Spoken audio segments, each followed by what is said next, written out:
mga bata? Handa na po! Jessie, ano ang gagawin natin kung handa na tayo? Maupo na tayo ng mahusay. Dahil narito na ang Once Upon a Scene! Yay!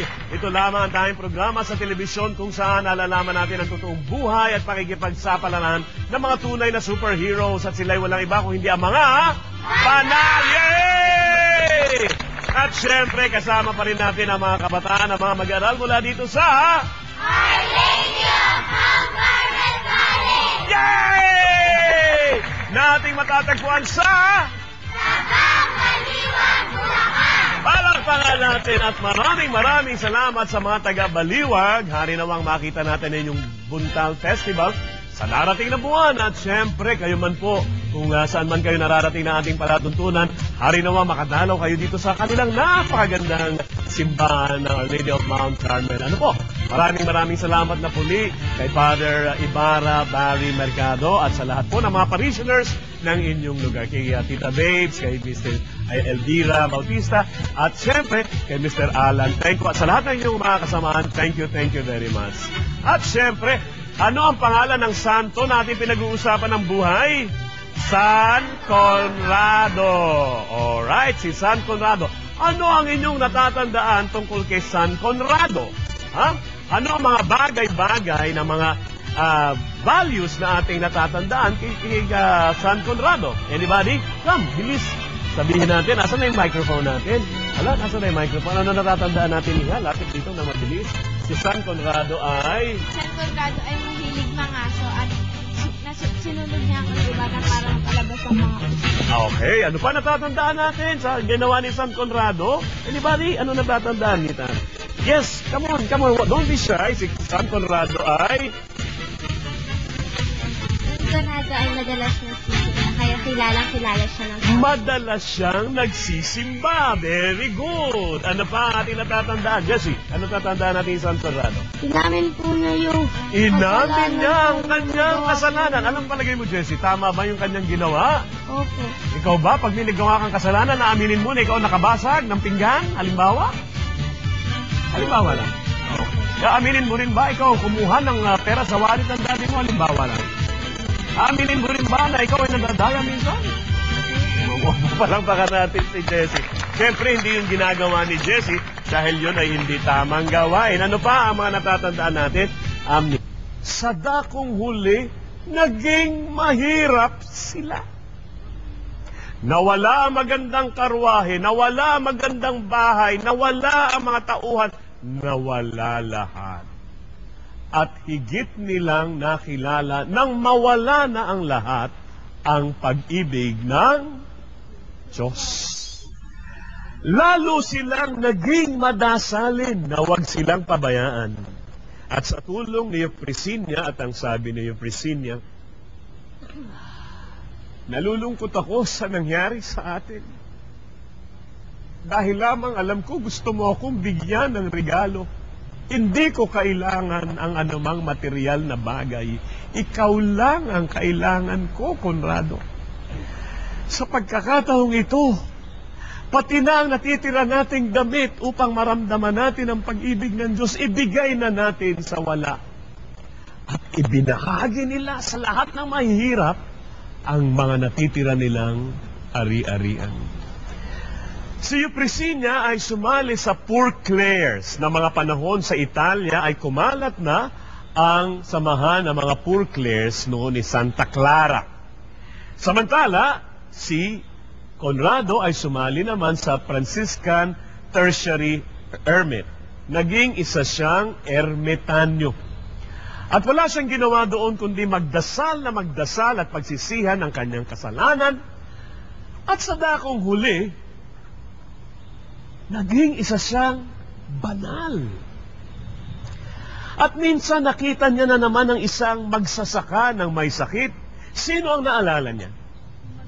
Yung magsasaka na naghirap at sa labis niyang awa sa magsasaka na may sakit, ang sabi niya, gumaling ka nawa sa iyong pagkakasakit, gumaling ka nawa. At siya ay nagdasal.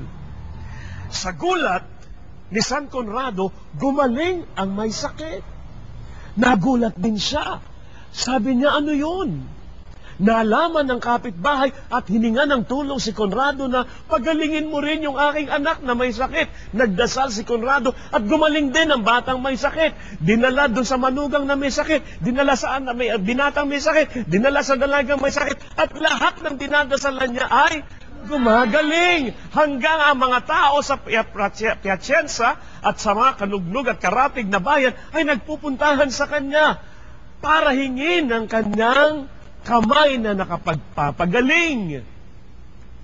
Sa dakong huli, isang obispo ang dumalaw sa kanya. Ang obispo ay galing sa Syracuse, malayong lugar. Siya ay isang ermitanyo. Magara ba at maganda ba ang bahay ng isang ermitanyo? Hindi. Halos kuweba ang kanyang tinitirahan. Halos gulagulanit ang kanyang damit. Mahirap, pero masaya si Conrado. Sinalubong niya ang obispo. Magandang araw po. Conrado, nalaman ko ang tungkol sa iyong mga pagpapagaling. Ako'y naparito upang magkausap tayo tungkol sa mga bagay na ito. Sandali lamang po, ikukuha ko po kayo ng tubig. Wala ka bang makakain dyan? Ako'y malayo ang pinanggalingan. Sandali lamang po. At pumasok si Conrado sa loob.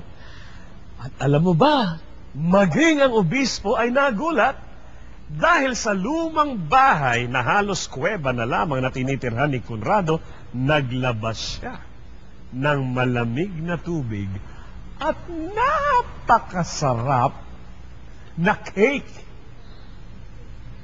Sabi na,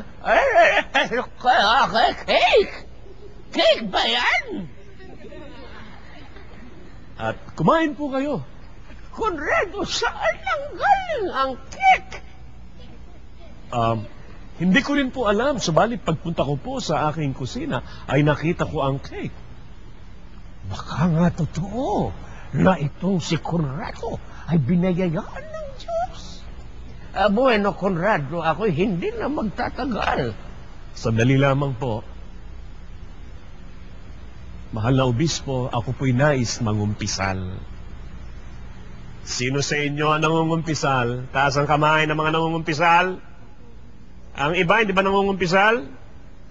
Mga bata, isang lihim ni Conrado ang parating pangungumpisal. The sacrament of reconciliation, of penance. At ikinumpisal niya ang lahat ng kanyang kasalanan. Tuwang-tuwa itong narinig ng obispo. At sila ay umalis. Paglabas ng obispo para ihatid siya ni Conrado, nagulat siya. Dahil ang lahat ng mga ibon ay lumipad mula sa puno